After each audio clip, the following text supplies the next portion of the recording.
अस्सलाम वालेकुम दोस्तों आज हम बात करेंगे आइवरमाइड 6 mg टैबलेट के बारे में कि इनको किन कंडीशंस के अंदर इस्तेमाल करवाया जाता है, इसके साइड इफेक्ट क्या हो सकते हैं, इसकी डोज़ क्या है। दोस्तों दूसरी टैबलेट्स की निस्बत इसकी डोज़ जो है ना थोड़ी डिफरेंट होती है और हमारी वीडियो का मेन पार्ट कंट्रा इंडिकेशंस के किन कंडीशंस के अंदर आपने इस टैबलेट का इस्तेमाल बिल्कुल नहीं करना, तो आप लोगों ने इस वीडियो का एंड तक लाजमी देखना है। तो मजीद ऐसी वीडियोज़ के लिए हमारे चैनल को सब्सक्राइब करने के साथ बेल आइकन दबा दें ताकि इस चैनल पर नोटिफिकेशन आप तक पहुँचती रहे। दोस्तों अगर इसके इंट्रोडक्शन की बात करें तो इसका नाम आइवरमाइड 6 mg टैबलेट है। ये एक ऐसी दवा है जिसके अंदर आइवरमेक्टिन पाया जाता है। ये दवा खास तौर पर मुख्तलिफ किस्म के पैरासाइट जो इन्फेक्शन वगैरह होते हैं उनको खत्म करने के लिए इस्तेमाल करवाई जाती है। दोस्तों अगर इसके बेनिफिट्स की बात करें तो सबसे पहले स्कैबीज यानी एलर्जी को खत्म करने के लिए ये एक बेहतरीन टैबलेट है। अक्सर डॉक्टर जो है ना इस एलर्जी को खत्म करने के लिए जो ना इस टैबलेट का इस्तेमाल करवाती हैं। हमारे जिस्म के अंदर छोटे छोटे पैरासाइट्स होती हैं जिनकी वजह से एलर्जी, जिस्म पर दाने, रैशेस वगैरह बन जाती हैं, तो इसको खत्म करने के लिए भी इस टैबलेट का इस्तेमाल करवाया जाता है। इसके अलावा लाइस यानी कि जुओं, अक्सर जो है ना वो बच्चों को या बड़ों को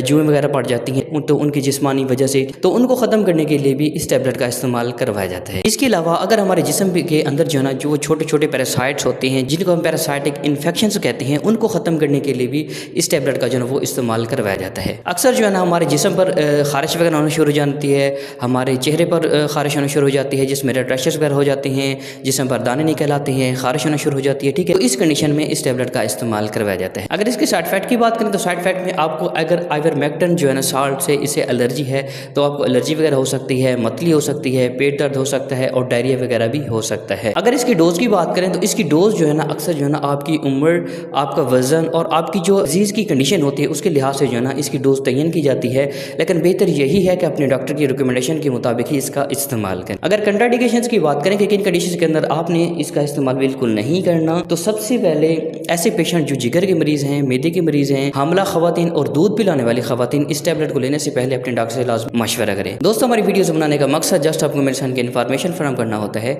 आप कोई भी मेडिसिन डॉक्टर के मशवरे के बगैर बिल्कुल इस्तेमाल ना करें।